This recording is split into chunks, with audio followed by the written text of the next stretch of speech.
स्वामीनाथन आयोग मुळातून नव्या पिढीने वाचला पाहिजे. जो जसाच्या तसा लागू करता येईल का? नाही.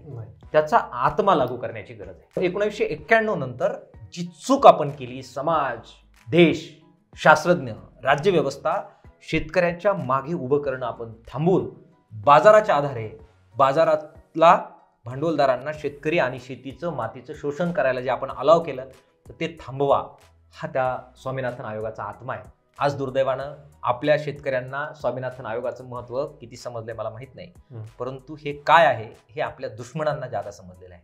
तत्वज्ञानाला आणि तत्वज्ञान मांडणाऱ्यांना ते गोळीच घालतात.